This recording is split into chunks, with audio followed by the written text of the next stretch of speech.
Hi guys, welcome to the channel. तो अगर आप CAIIB एग्जाम का नवंबर दिसंबर 2025 का अटेम्प्ट देने का प्लान कर रहे हैं तो गाइस ये वीडियो डेफिनेटली आपकी हेल्प करने वाला है, क्योंकि यहाँ पर हम डिस्कस करने वाले हैं 6 मंथ्स का कंप्लीट रोड मैप के किस तरीके से आप यहाँ पे प्रिपरेशन स्टार्ट कर सकते हैं, किस तरीके से आप कंपोनेंट्स को यहाँ पे कंप्लीट कर सकते हैं। सो यहाँ पर हम एक लॉन्ग टर्म प्लान भी डिस्कस करेंगे और also we will be discussing about the weekly plan as well. ठीक है, साथ में इलेक्टिव पेपर को किस तरीके से प्रिपेयर करना है, कंपलसरी पेपर्स को किस तरीके से प्रिपेयर करना है, वो सारे एस्पेक्ट्स को हम बहुत अच्छे तरीके से समझने वाले हैं। तो चलिए डिस्कशन यहाँ पर स्टार्ट करते हैं गाइस। सबसे पहले आपको ये समझना है कि आपको यहाँ पर देखना आपकी एग्जामिनेशन डेट क्या है। ठीक है, तो एग्जामिनेशन डेट की अगर मैं बात करूं तो 30 नवंबर से आपके CAIIB के एग्जाम होने वाले हैं for the November December attempt. तो यहाँ पे 30 नवंबर 2025 को आपका एडवांस्ड बैंक मैनेजमेंट का एग्जाम होगा। देन 7 दिसंबर 2025 को बैंक फाइनेंशियल मैनेजमेंट का एग्जाम होगा। देन 13 दिसंबर को आपका advanced business and financial management that is ABFM का एग्जाम होगा।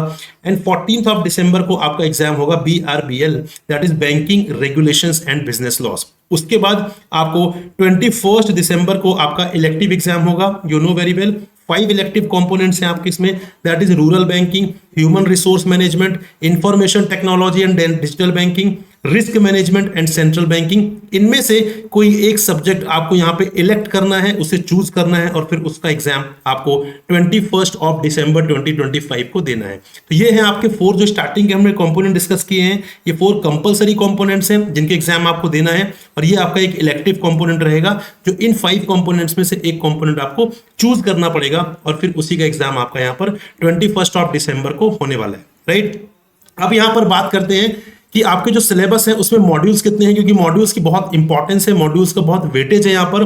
तो आपको सारे मॉड्यूल्स को समझना बहुत ज्यादा जरूरी है यहाँ पर। ठीक है, सारे मॉड्यूल्स को समझिए। मॉड्यूल्स के अंदर फर्दर बहुत सारे सब टॉपिक्स हैं, उनको आपको अच्छे तरीके से प्रिपेयर करना है।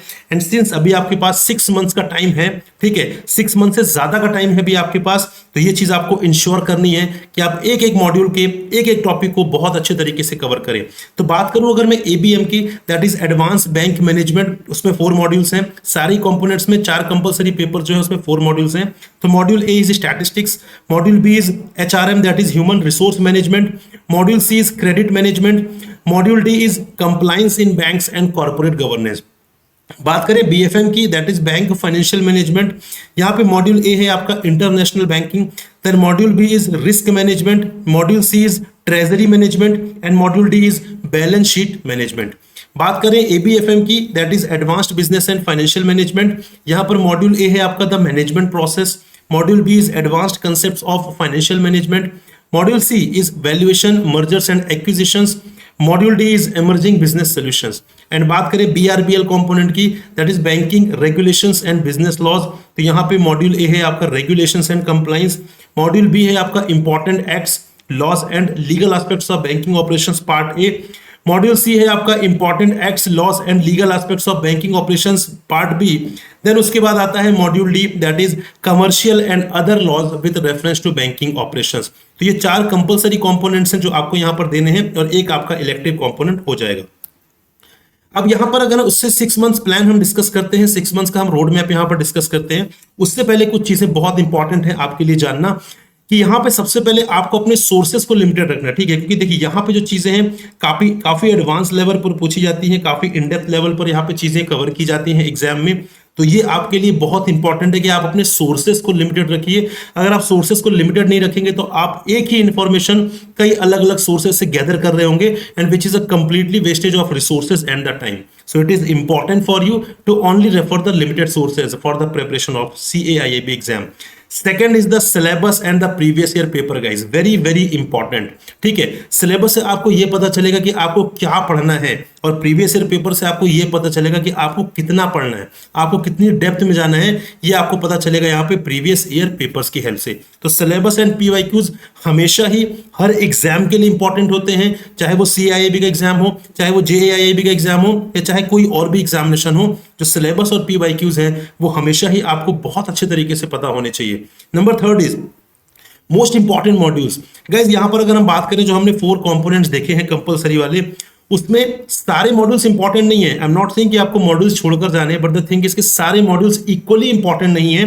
तो इसलिए आपके लिए बहुत इंपॉर्टेंट ये है कि जो मोस्ट इंपॉर्टेंट मॉड्यूल्स हैं, अब मोस्ट इंपॉर्टेंट मॉड्यूल्स कौन से हैं उसके लिए एक डेडिकेटेड वीडियो हम अलग से लेकर आएंगे।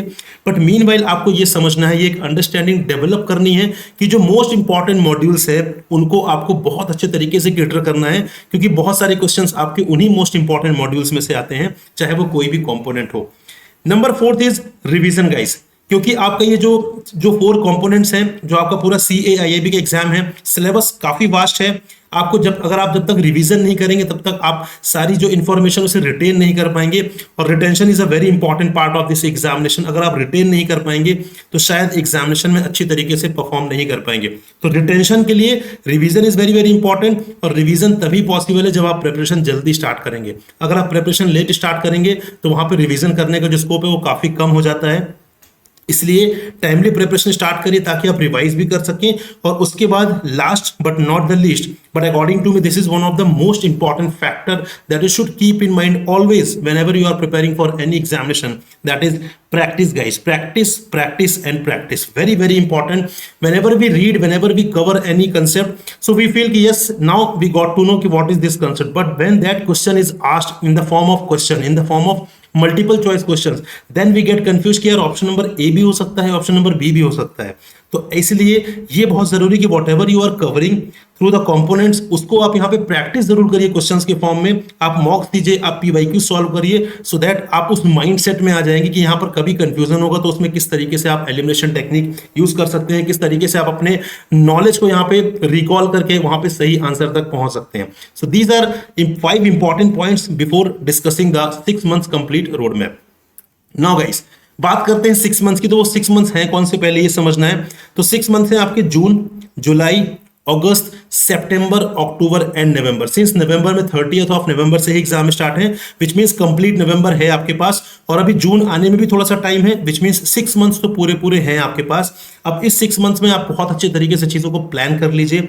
आपको यहाँ पे जो इनिशियल 4 मंथ्स है वहां पे आपकी जो स्ट्रैटेजी है वो हर 4 मंथ में, इन जो इनिशियल जो 4 मंथ है उसमें आपको हर मंथ में यहाँ पे एक कंपलसरी कंपोनेंट खत्म करना है। जैसे मैं बात करूं जून में, सो जून में आप यहां पर BRBL को फिनिश कर सकते हैं, ठीक है। BRBL को आप यहां पे फिनिश कर सकते हैं। साथ ही साथ यहां पे आपको इलेक्टिव भी डिसाइड कर लेना है कि यार मैं इस इलेक्टिव के साथ जाऊंगा, and that should be based on your interest, that should be based on your work profile, आपका एक्सपीरियंस कहां पर है उसके हिसाब से आप इलेक्टिव यहां पे चूज करिए, वो ज्यादा ईजी रहेगा आपके लिए प्रिपरेशन में। 2 जुलाई मंथ में आप यहाँ पे BFM दे सकते हैं, और साथ ही साथ इलेक्टिव का यहाँ पे मॉड्यूल A आप कवर करिए, ठीक है। इलेक्टिव को आप स्लोली ही कवर करते चलेंगे, कोई जल्दी नहीं यहाँ पे, लेकिन कंपलसरी पेपर्स को आपको थोड़ा सा चीजें यहाँ पे कवर करनी पड़ेंगे। रीजन बिंग आपको बाद में रिवीजन भी करना है, आपको बाद में प्रैक्टिस भी करना है। अगस्त में यू कैन डू ABFM और module B of the elective component. Then सितंबर में ABM करिए and module C of the elective component, ठीक है। इस तरीके से आपको आगे बढ़ना है। Now one very very important thing that you have to keep in mind कि ये जो कंपोनेंट्स हैं, ठीक है, ये कंपोनेंट्स आप अपने हिसाब से यहाँ पे स्विच भी कर सकते हैं, ठीक है। अपने हिसाब से आप इन्हें एक्सचेंज भी कर सकते हैं। यहाँ पे आप चाहे तो BFM पहले कर सकते हैं, आप चाहे तो ABFM पहले कर सकते हैं, that is up to you, ठीक है। आपकी क्या स्ट्रेंथ है, आपकी क्या वीकनेसेस है, उसके हिसाब से आप यहाँ पर डिसाइड कर लीजिए कि कौन सा कंपोनेंट आपको यहाँ पे स्टार्ट करना है।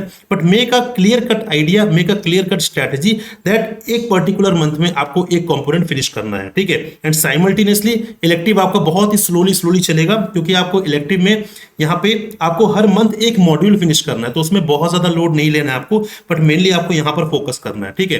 देन बात करें अक्टूबर में, तो अक्टूबर में यहाँ पे रिवीजन वाला पूरा कंपोनेंट आपका होगा। सारे ही जो आपके 4 कंपलसरी कंपोनेंट्स होंगे उनको आपको रिवाइज करना है, एंड साथ ही साथ मॉड्यूल D आपको करना है, यहाँ पर module D of the elective component यहाँ पर आपको करना रहेगा। देन बात करें नवंबर की, तो नवंबर में जो कंपलसरी कंपोनेंट्स उनकी आप प्रैक्टिस करिएगा। थोड़ा बहुत अगर रिवीजन यहाँ पे रह गया तो इसको आप रिवीजन वाला पार्ट आप नवंबर में भी थोड़ा बहुत ऐड कर सकते हैं, बट प्रैक्टिस करना मत भूलिएगा, प्रैक्टिस करना is very very important. Similarly यहाँ पे इलेक्टिव कंपोनेंट की बात करूं तो नवंबर मंथ में ही इसको रिवीजन प्लस प्रैक्टिस आप यहाँ पर कर सकते हैं। तो ये आपका है लॉन्ग टर्म प्लान, जो अगले 6 मंथ तक आपको यहाँ पे ध्यान रखना है for the preparation of CAIIB examination. बात करें यहाँ पे वीकली प्लान की, तो कोई भी मंथ ले लीजिए। जैसे मैं अगर बात करूं, हमने डिस्कस किया है कि आपको जून से स्टार्ट करके यहाँ पे जून, जुलाई, अगस्त एंड सितंबर आपको हर मंथ एक कंपलसरी कंपोनेंट यहाँ पे फिनिश करना है। तो हर मंथ में 4 वीक्स हम यहाँ पे कंसिडर कर रहे हैं, तो हर वीक में आपको एक मॉड्यूल खत्म करना है, ठीक है। जैसे मैं बात करूं बीआरबीएल की, ठीक है, बीआरबीएल मान लीजिए आप यहाँ पे जून मंथ में आप स्टार्ट कर रहे हैं, तो जून मंथ के फर्स्ट वीक में मॉड्यूल 1 फिनिश कर लीजिए, सेकंड वीक में मॉड्यूल बी फिनिश कर लीजिए, थर्ड वीक में मॉड्यूल सी फिनिश कर लीजिए एंड फोर्थ वीक में मॉड्यूल डी फिनिश कर लीजिए। उसके बाद आप जुलाई में जाएंगे, जुलाई में एक नया कंपोनेंट आएगा, उसमें 4 वीक्स रहेंगे, 4 मॉड्यूल्स रहेंगे, तो हर मॉड्यूल्स को आपको एक एक वीक में यहाँ पे फिनिश करना रहेगा, ठीक है। अगर आप इस स्ट्रैटेजी को लेकर चलते हैं, इस डिसिप्लिन के साथ आप चलते हैं, अगले 6 मंथ्स तक बिलीव मी आपकी प्रिपरेशन कितनी इजीली हो जाएगी आपको ये चीज पता भी नहीं चलेगा and you will be fully prepared for the examination in the November December 2025 attempt, right. So इस तरीके से स्ट्रैटेजी बनाकर आपको यहाँ पे चीजें करनी है।